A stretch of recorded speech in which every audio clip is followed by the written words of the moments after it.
मेरे लाल को मेरे भैया न मारो, इसे मार कर के तुम्हें क्या मिलेगा, मेरे लाल को। राधे राधे प्रिय मित्रों, अनिरुद्ध संगम कथा चैनल पर आज हम आपके समक्ष केवल एक भक्ति भजन नहीं बल्कि आत्मा को झकझोर देने वाली एक ऐसी कथा प्रस्तुत कर रहे हैं जो सुनते ही हृदय के सबसे कोमल तारों को छू जाती है। जैसे ही ये करुण स्वर गूंजता है, मेरे लाल गोपी के भाया मत मारो, मानो समय थम सा जाता है और हर श्रोता स्वयं को मथुरा की उसी अंधेरी कारागार में खड़ा हुआ महसूस करने लगा है। देवकी अपने नवजात शिशु को सीने से लगाए कांप रही है। उसकी आंखों में भय है, होठों पर विनती है और हृदय में वो अगाध ममता है जो एक माँ को हर पीड़ा सहने की शक्ति देती है। उसकी ये पुकार केवल अपने पुत्र को बचाने की नहीं है, बल्कि उस मानवता की अंतिम आवाज है जो कंस की निर्दयता के सामने भी हार मानने को तैयार नहीं। कंस के चेहरे पर सदा का अहंकार और क्रूरता स्पष्ट दिखाई दे रही है। उसके हाथों में तलवार है और मन में भय कि यही देवकी नंदन एक दिन उसके अत्याचारों का अंत करेगा।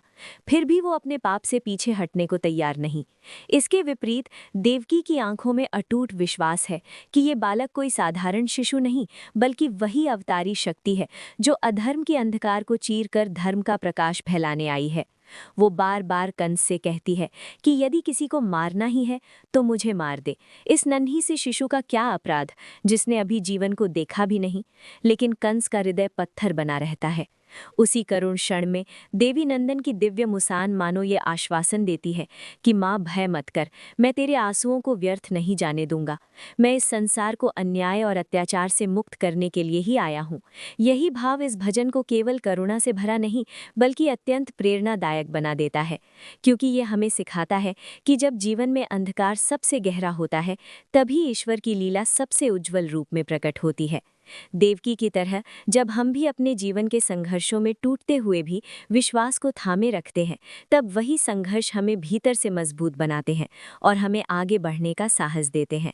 इस भजन में माँ देवकी की पीड़ा, कंस की क्रूरता और श्री कृष्ण की दिव्य लीला का ऐसा संगम है कि श्रोता केवल भावुक नहीं होता, बल्कि अपने जीवन की हर कठिन परिस्थिति को नई दृष्टि से देखने लगा है। अनिरुद्धाचार्य जी महाराज की भावपूर्ण शैली में सजी ये रचना हमें ये अनुभूति कराती है कि जब जब संसार में अन्याय बढ़ता है, तब तब देवी नंदन किसी न किसी रूप में अवश्य अवतरित होते हैं और हर अंधेरी रात के बाद एक नई सुबह निश्चित होती है। दोस्तों, अनिरुद्ध संगम कथा चैनल पर आपका हृदय से स्वागत है, जहां भक्ति केवल शब्दों तक सीमित नहीं रहती, बल्कि जीवन को दिशा देने वाली प्रेरणा बन जाती है। यहाँ प्रस्तुत हर कथा और हर भजन आपको भीतर से शांत करता है, मन को सुकून देता है और आत्मा में सकारात्मक ऊर्जा भर देता है। यदि ये भावनात्मक और प्रेरक प्रस्तुति आपके हृदय को स्पर्श करे, तो इसे अपने अपनों के साथ अवश्य साझा करें, क्योंकि भक्ति और प्रेरणा बांटने से और भी गहरी होती है। आपका एक छोटा सा सहयोग, आपका एक सब्सक्राइब हमारे लिए केवल समर्थन नहीं, बल्कि वो शक्ति है जो हमें और भी सच्चा, संवेदनशील और हृदयस्पर्शी कंटेंट रचने की प्रेरणा देती है। हमेशा जुड़े रहिए अनिरुद्ध संगम कथा चैनल के साथ, क्योंकि यहाँ हर दिन भली, प्रेम और सकारात्मकता आपको जीवन की हर चुनौती